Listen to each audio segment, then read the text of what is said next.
Hello, welcome back to the channel. We are once again in the car, which means we have seen yet another film. Tonight's film was none other than the historical epic, I suppose is how you could describe it. Yeah, I'd go with that. Historical epic Napoleon by Ridley Scott, starring Joaquin Phoenix. Yep, we just got out of the theater, so let's get on with it. DJ, 1 to 10, what did you think about this film? I give it a 6. Okay, why? Okay, so for this one, I enjoyed the film. I just want to put that out there that I did enjoy it for the most part. There's just what actually hurts this film. I'm gonna hit negative hard first here. Is that it looks like it was 12 different stories cut into one. It cuts really weird, all over the place. There's several defining moments in Napoleon's career, and every time there's one, they give a date at the bottom of the screen. But there's also things that happen throughout the film that are different times that don't get a date or any kind of information, and it gets confusing sometimes of when these events are happening, or sometimes even what's happening. It gets a little messy. But as far as there's some of the battles are really good. Some of the drama is intense. There's just some really weird choices, and when we get into spoilers later, I'll hit 2 of the big ones for me. But overall, it was shot well. I'm not entirely sure, because there's some shots that are weird. I'm not sure if this is an editing thing or a shooting thing, because there's a few scenes, and I know we talked about this too before we started recording, there's some scenes that look like it was not the best cut to keep, and they were just like, well, it's expensive, so we got to keep it. Yeah, there's a few that look like that and are a little confusing, shot angles that are shot really low or down, or looking at the ground and not really what's going on. Just some interesting choices that don't really make sense. Don't really hold to the mood of the film. But other than that, Joaquin Phoenix is kind of he's very stiff in this film. Exactly, yeah. Stoic. I think he's supposed to be stoic, but he just comes across as he has no personality at all, except for when he's flirting with his wife. He's suddenly he's a human. Suddenly he's a human. Or when he's just really upset. Otherwise he's completely stoic in a weird way. But everybody else, all the other actors and actors, everybody else in the film's good. It's just him. I don't know. And not that he's bad acting. It's just the character itself that he's playing just doesn't make... The dialogue's pretty weak with him. Yeah, it doesn't make sense. And they kind of make Napoleon they make him like a man-child. He's being used by the people around him. He's being talked into things. He's not thinking for himself. Everybody else is making decisions for him. Yeah. And then he has no control, and he's just a little whiny loser that... They kind of peg him down a bit, which is weird. We can't make a dictator look good, so we got to hurt him a little bit. It's well, okay, but you also made it... literally let his evilness speak for itself. Yeah. I guess. I don't know. He wasn't, from what I understand in history, he wasn't evil. He was just ambitious. And so... Well, he's ambitious, but at the cost of life. And he was ambitious in a time of war, when Europe was in strife, and so it was perfect for a guy like him to come in and disrupt everything. But they kind of make him he's this military genius, but also a whiny wimpy butthead, and it's that makes no sense whatsoever. Where did you come up with this other character? That's it for me. I'm a bit conflicted on what to score the film as, just because I didn't enjoy the film as much as I was hoping. It's not awful. We've seen a lot of stinkers lately. I've seen 3 pretty bad films in a row at this point. And you see a lot of the films you see by yourself often in the garbage. And so just sheer garbage. Most of the ones we've seen together, even the bad ones, had something to them. Yeah, had something redeeming. So the thing is that I'm a little conflicted on how to give it a 1 to 10, because visually there's stuff in it that is just absolutely incredibly done. It's very well shot. I loved the musical moments in it, the score and the way that they chose to film it with the scores. I really enjoyed that. The acting was pretty good from everybody except for Joaquin Phoenix, and it was jumbled. It was hard to follow at times and a bit muddled. I I have a like, way you can reconcile that. Okay. All right, it's an epic historical war film. Yeah. So weigh the enjoyable parts, the war, the battle, against the drama parts, and see which one wins out. And give it the score accordingly. If the drama was so bad that it wasn't worth the parts you liked, then give it a lower score. And if it's the other way around, give it a higher score than 5. Excellent. I've made my decision. It's a 4 out of 10. There you go. It really is one of those things where it's just, this has some really great moments in it, but overall the film in and of itself is a bit too slow in its pace. And then it picks up a little bit and then it drops down. There's amazing battle sequences and then it cuts to literally Napoleon just staring into nothing. You know, and it kind of confuses the character a bit. It's hard to tell what their message was, and sometimes it was really just hard to tell everything that's going on historically, and unfortunately I don't remember a lot about the French Revolution through Napoleon's reign. Okay, I do. So you want to get into spoilers? Yeah, let's go ahead. Let's do some spoilage. Okay. So, actually, before we do that, though, if you guys are enjoying these reviews, please leave a like. Let us know how we're doing. Let us know in the comments what you thought, or if you're going to go and see this film. Overall, would you say that you recommend the theater experience, or... I would say that it's worth waiting for streaming. I say this is worth waiting for, unless you just really want to see the battles on the big screen.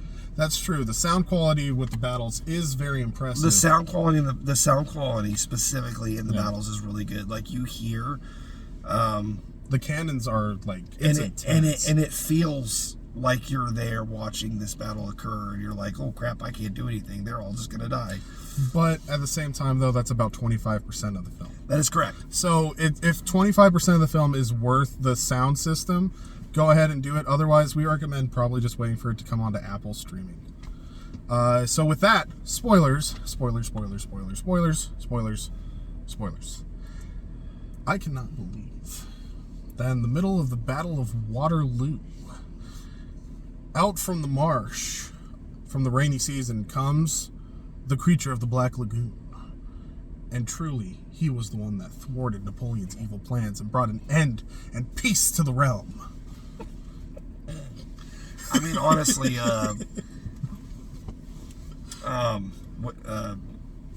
was it Winchester? Kind of good. Duke Wellington. Yeah. He kind of gave me a little bit of Swampy Thing vibes there, all wet in the freaking field. Okay. Oh, he's so smarmy too. Like he's swarmy. He's really swarmy. They made him all swarmy. Brits. Everybody is swarmy. And all the Brits are all the exact same character. Yes. Like, they're all the exact same. They're like the heightened caricature of a snobbish British person. And they all say the same thing about Napoleon. If only he had a little bit of manners. Right. And they're like, actually, I wanted to punch that guy in the face. I was like, Napoleon is right. Ah, he did nothing wrong. This is your fault. Okay. Just a real quick caveat before we get too hard to the spoilers is I will say this film makes me like want to take Napoleon's side, like everybody's bullied him.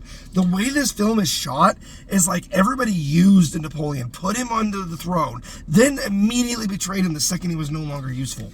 It's like every action he makes, he's forced into, and he doesn't want to be forced into. Yes, they made him a tragic hero. Like, I'm just doing this because it's what the people want. I'm doing it for France. Yes. I'm sacrificing all of my joys for France. Which he did say in his writings, but whether or not that's exactly true is up to interpretation.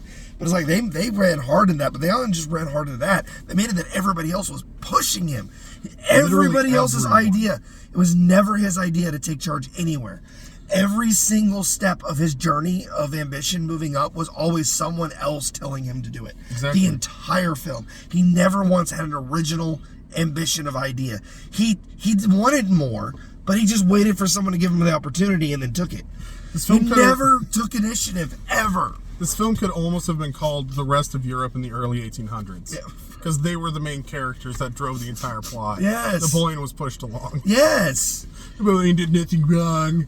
Basically. Okay, but at the same time, though, he's a really, he is not a very sympathetic character. He seems just kind of he's douchey and arrogant, but he's almost childlike. He's exactly like that's what I mean. It's like he does like a lot of the things he just they seems to kind of like. They babified him. He's like he's like a child who's been thrust into power, and he's just doing what a child would do. Like, I'm gonna play with my toys. Oh no, one died. Whatever. This is not real. Well, that's kind of how they placed him. Like, he's just doing what he's told. Well, in the Battle of Waterloo, literally, it almost feels like somebody else came up with the plan, and all he had to do was nod. Yes. At no point do we ever see him actually do like a strategy. I understand that it's already a long film, but it would have been nice to have a scene where it's they like could have cut out all the other Napoleon stuff. Was actually like a good strategist. They focus a lot on his love life, which doesn't really mean very much to what's going on. I think I get it though. In the very end, they say his last words were France. Army and the Josephine.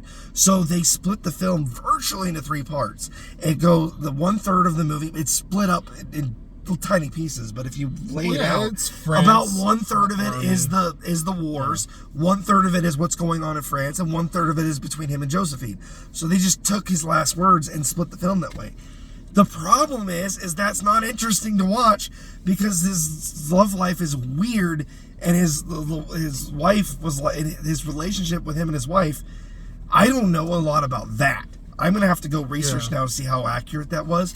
But it was messed up and like incredibly toxic, their relationship. No, there's literally a scene, and they play it in the trailer. They play half of it in the trailer, where literally Josephine's found to be unfaithful, and he returns home just to try to like, put her in line because he loves her. He supposedly loves her, but he literally goes and he says, like, you are loyal to me. You are my wife. You will do everything that I say. Everything that you have is because of me. Yes. And then and it's not even like a little passage of time or anything like that. It's like literally the camera moves, and then Josephine suddenly is looking at Napoleon and being, everything you have, you owe to me, and doing the exact same thing that he just did. And then he starts crying, and you're like, what is going on? Is this like a year later and she's turned it on him because he's lost control? You have no idea. Well, there's no context for the shifts. And it's not human dialogue, human emotion. It's not a human relationship in that scene. It's Anakin and Padme. It's even worse than Anakin and Padme. It's Padme. Anakin and Padme Anakin romance. was obsessed with Padme. Padme was forced by the Force. The chosen one. That's not. Fan theories. Welcome to Star Wars fan theories. But it's toxic and weird and confusing. And toxic, I can understand. Like, if it's a toxic relationship, that's fine. The problem is that it's confusing as to how it's. So the toxicity is like they're really just treating each other like garbage. But at the same time, you're like, well, I mean, but is this like immediately after, or is this years later? And now you don't because they're wearing different things and they're on different sides of the couch. Yeah. And everything and the lights dimmer. And the lights dim. Yeah. Everything in the room changes, so it makes it clear that it's a different time. But it doesn't make it clear if it was 10 minutes later or 10 years later. You have no idea. Let's just put it this way. Confusing. So their relationship is like 65% of the film. If 25% of it is the battles, about 65% of it is their relationship. Well, 2/3 of the film is their relationship. It's just that was the problem. It's like it's trying to show France, but she's a lot of that. And so all the French stuff, she's in it too. Yeah, but anyway, so like 65% of this film is about their relationship, and about 10% of the film shows how toxic they are, and the rest of them is the other two ways that you described it, which was, what was it, confusing? Yeah. And odd. Yes. Literally, it's the most confusing and odd film ever. And then it's good in parts. It's not, that's my issue with it, is it's confusing and odd, and then toxic. Every time Napoleon is on the battlefield, the film was enjoyable to watch. Yes. Like, he's on the battlefield, and I'm engaged. I'm like, holy crap, like, look at this strategy unfold. And the way they film it, you don't need him sitting in the war room going, we're going to do this, and sneak and do this, and do this. Or like they do in heist films, where they do it, and then they go back and be like, this is how we figured it out. No, they just show him kicking butt, and you understand his strategy by the execution. Yeah, but you need Until Waterloo, and you're like... Waterloo, you kind of need to know what you did wrong. Russia and Waterloo. Yeah. Where you don't know why because in Russia and Waterloo, which historically is true too, he didn't follow his own strategy, and his enemies used the very strategies he used to use against them. Because in all the other battles, it was all defensive. In this one, it was aggressive. And so it became a different thing. And he fell right into the very traps that he used against others. But it doesn't show why.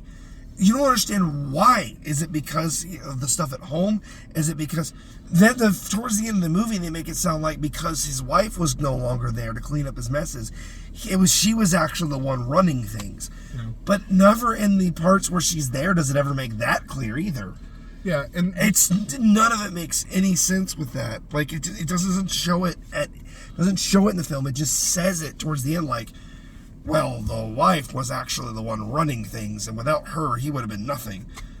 Where was that in the movie? Because it never showed that. Right. Well, and here's another thing, too, about Napoleon's character that was really strange to me, is he seems to have this, like, grip on people whenever they're in, like, rooms together and stuff, but then his dialogue is really dumb. Like, it's bad. It's just bad dialogue. But then they act like, oh, he said something profound. Or the hold that he had on the kids, I literally was just like, okay, where's the hypnosis stick? Why are they interested in him? He's not doing anything interesting. He's not actually saying anything interesting. Why would they care? And they all look bored. Yes. So it's like, oh, I can't get the midshipmen to be away. They're not like laughing with him. They're not like talking with him. They're not taking notes with him. They're literally standing there like this. It's bad. It's just odd choices. Yeah. That's what every time he's on the battlefield, the movie, if you just cut all the battlefield scenes out of this movie, if you showed, you'd have a 30-minute film, but it'd be fun. If the movie opened exactly the way it does, with the French Revolution and the beheading of the Queen, yeah, with Napoleon standing there, and then you only showed the scenes where he was in battle or doing or moving up in power. Yeah. You show him on the battlefield, move up a rank in power. On the battlefield, move up a rank in power. On the battlefield, move up a rank in power. It'd be a way more interesting film. Yeah. Because the love thing, even though it's so much of the film, just is and it's supposed uncomfortable to be and odd. But it looks like odd. it just detracts from it. Like they could have made it. I'm not saying that the better thing would have been just make that better and more interesting, yeah, make their relationship more clear, lay it out more. If you want it to be part of the film, that's fine, but make it cleaner and better easier to follow. Yeah. Whatever they did, they just made it confusing. It's cut to ribbons, and you can tell. It is so cut to ribbons. Even the battle scenes, which are really cool sometimes, Waterloo especially suffered from major cuts. And they're like pointing at the ground, and then they're looking at the sky at an angle weird, and then it's like cut. And you're like, what the heck? Did they run out of time in the movie? Exactly. And the thing, too, is that Waterloo feels... I gotta put more of the relationship in here. Well, that's the boring part. Screw it. Take out more Waterloo. Well, like, Waterloo was the main... I feel like Waterloo was, like, a large portion of this film. And every time they added more of, like, their love relationship, they kept cutting parts out of Waterloo. And we got what was left. No, and here's the thing. So Waterloo is, like... I don't know much about Napoleon's history, but I know Waterloo. It's supposed to be the climax of the film. It is the final crumbling point of Napoleon. It takes the least amount of time in this film. And it feels rushed, and what could be extremely epic shots. And here's the thing, too. It's really disappointing because they made a film called Waterloo in 1970.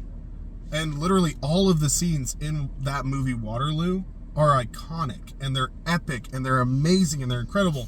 And it seems like they start doing parts of it, but they do it really, really rushed. They rush Waterloo to wazoo, because they're like, it's like, the battle started, and then it's over. Like, wait, what? Well, and then they start the battle, they start doing the sequence, and it's like, well, the Prussians was it the Russians? Or the Prussians? The Prussians are coming in, and they have 5 hours to try to upend the Brits. And the movie and the whole thing takes place, I swear, 10 minutes. 10 minutes. It may have been longer, but it felt longer. Like it felt like 10 minutes tops. Yeah. And they made an entire movie about the Battle of Gettysburg. Yeah, because it's 4 hours long. It's interesting. It's interesting because it shows a little bit before the war and what happens during, and it goes over a long period of time. Waterloo could make its own film, and they made 10 minutes out of this film in Waterloo. I'm not saying it had to be the whole movie, but it definitely should have been more. Well, no, I think that it, like you said, it should have focused more on his military conquest and his rise to power. It should have shown what went wrong. It should have shown what went wrong. It should have shown why he failed. But instead, it literally makes him look like he's just kind of getting upset and angry and losing his mind, and he's falling apart, kind of like what Hitler did towards the end of the war. Yeah. And like the main reason he lost is because France wasn't united enough to do. That's the main reason. Over anything else, Europe united against him, and France was still fractured. It was still fractured between too many different parties, and they didn't have enough control of their own country to be able to fight back strongly enough to be careful. And they put a puppet king on the throne that was loyal to the other nations, and so that caused a lot of strife. I mean, they just had a massive revolution where they killed a lot of the aristocrats. The money was gone. Trade was destroyed. There was all these things that led to the fact that Waterloo was going to be a failure because, yes, he had other successes, but most of them were defensive victories or border disputes. He united Europe by just putting them in line. Waterloo was literally Europe just being like, we're tired of you and we like it better, because they had a puppet king on France. Like, Europe liked Napoleon when he was keeping France in line, but when he started coming for them, they didn't like him anymore. And they don't make that very clear in the film. They just make them all look, it literally makes all the European powers look like they did it because douche power. Like, why? Why are we hate Napoleon? Because we're haughty and we hate him. Okay, why not say it never does it actually talk about the political reasons. It insinuates it a little bit, but it doesn't actually show the actual it just makes them look like they just hate Napoleon because he's too good at being Napoleon. They make it like Napoleon's really good at ruffling our feathers, so we hate him because he's too good at his job. Well, no, and he freaking forced Europe under the French flag, like. Well, and the other thing is that it takes like years and years of political strife, and they just flip in 5 minutes. Yes. So literally, there's characters in it that just flip, like the Tsar. The Tsar just. Alexander is against me. He's actually my friend. He's against me again. And then he has an alliance with the Prussians, right? And that alliance just immediately folds, and then the Prussians are after him. Right. It's so. I rushed know the history behind these things, and they're like. It'd be like if they did a World War I flick and the assassination of Franz Ferdinand is like he gets killed and then it's the end of the war. You're like, what the frick just happened? Well, no, it would literally be cut like people think World War I was. Some dude dies in Sarajevo, and now we got people die. We have British people dying in France over a border dispute with which is also Belgium. kind of how they teach it in the history books too. But there's this whole strife between Europe. And the thing that goes back to even this and beforehand. World War I happened because European powers could not get along. Everyone had their favorites, their countries that they would open. There's actually one moment where it shows that, where Alexander opens trade with Britain, but tariffs France. He taxes France. But it doesn't say why. There were reasons for these things, and they just gloss over it, and you're like. Why he did that wouldn't matter, because part of the reason he did it is because he feared Napoleon. Yeah. And he feared that Napoleon would betray him, so he preemptive strike. It doesn't talk about that, and that would have been very important to Napoleon's character. Well, it would have been nice to see like some of the political powers. They have one scene where you see all the other political powers talking, and it's right before leading up to the Battle of Waterloo. Yep. But otherwise, it's like there's not really a lot of politics in this, and what really sucks is they rush through things that should have been more well established for these like epic scenes and payoffs. And then they drag in parts that are just not interesting anymore. They spend probably about 30 to 45 minutes of runtime just talking about the fact that Josephine cannot give him an heir. That's about 45 minutes of this 3-hour-long film. So, in that 45 minutes, they could have explained so much more about Napoleon as a figurehead. Instead, he looks like a wannabe sex-crazed lover boy who's completely infatuated with his girlfriend. And she's the only reason he does anything. Or they force him to because everyone in Europe are just a bunch of dicks. Yeah, it's just wild. Yeah. I would love to have seen this film with a lot less of the weird love stuff and a little more of the politics, actually, which is something that, you know, This is a film that actually would benefit from politics. Yes, it's a heavily political film. It is, because he's a political figure. Napoleon changed the layout of Europe, and he's a lot of the reason, single-handedly, why World War I happened, because borders shifted in that war. And it wasn't just France. People talk about like France is Hungary and Austria-Hungary was like expanding territory. Russia was expanding westward. You had changes in Spain and Italy. Like, these countries' borders were shifting, and there was different amounts of geopolitical things as well as cultural things going on. Like different people of different nationalities and different cultural groups getting forced in borders they weren't usually a part of. Like, that could have been way This is more what caused yeah. like Yugoslavia to become a thing. And like you had all the borders shift so much that people they created whole unique cultures between borders of these nations that became nations themselves later, due to all of this war. The Napoleon's expansion in Europe changed the way Europe looked, and forever. And it would have been nice to just get a barely graphic. touches on it. Like, in between, like, all the time skips and stuff, it would have been nice to maybe just see, like, a graphic. Like, a map. Like they Just do in a show lot of a other war films, where they show the expansion of territory and then the change in territory. Like, you show France and the way Europe looks. Or even just little bits of dialogue between your acts. Yeah. There's a lot of things that this film could have done, and it decided not to do it. And you just lose a lot of, like, important aspects of what's going on. Because, and people can say, well, if that's not what this film is about, well, then don't put it in there at all. Don't put the politics in at all. Just show him doing the wars then. Why bother? They kept injecting the politics in it, but not enough. Not enough to give it clarity. Just enough to confuse and destroy. Like, wait, why is he doing that? Why are they doing this? Why are they doing that? Well, and also, he doesn't like, say. And it also doesn't explain things that they established. So, like, his wife, he married again. What happened to her? Yep. What happened to his son? What happened when the reason he got married did not work? What happened to his wife when he got exiled? What happened? What are...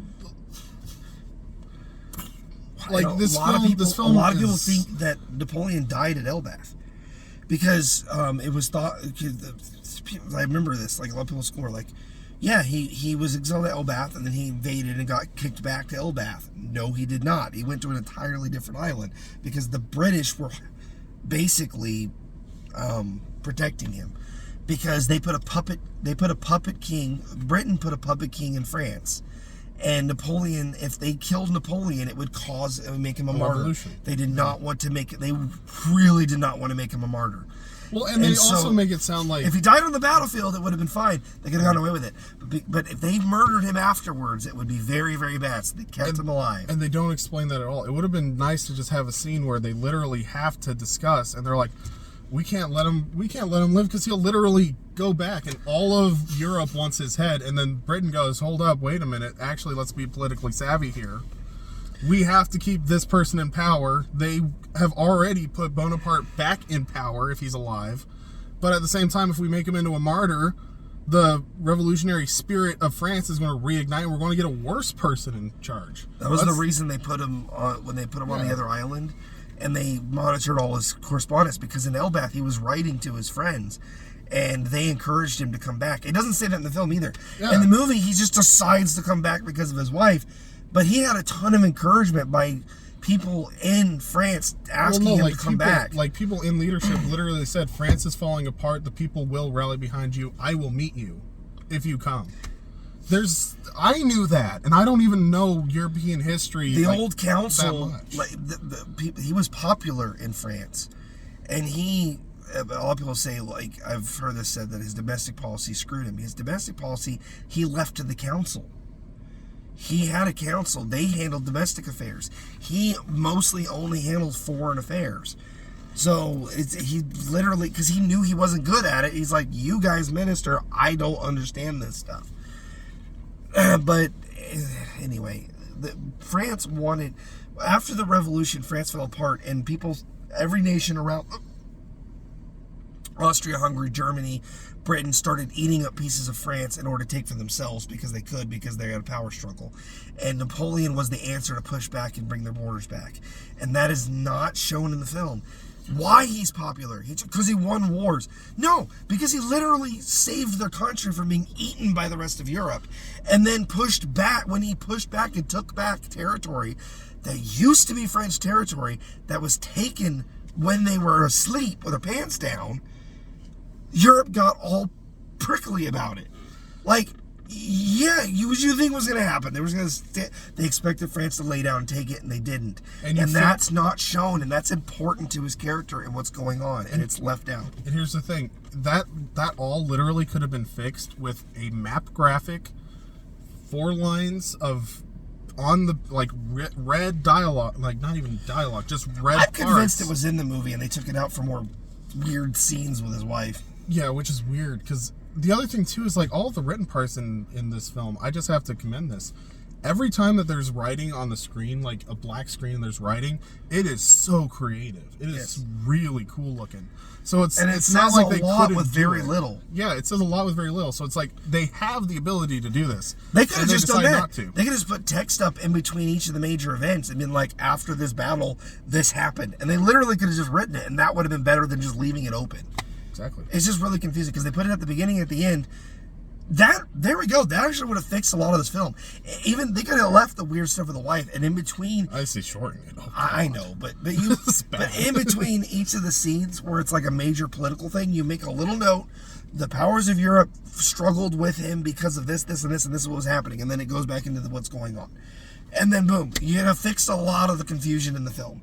Yep. But instead, they just left. Like I said, it was like they made a 20-hour epic. Like it was meant to be a mini-series, and they cut the bejeebies out of it. I'm interested to see when it hits streaming on Apple, if there's actually more to this. And this is they might make a director's cut depending on the reviews. That would actually be kind of nice. I'd actually watch that if it adds a lot of the missing context back in, because it's lacking in context.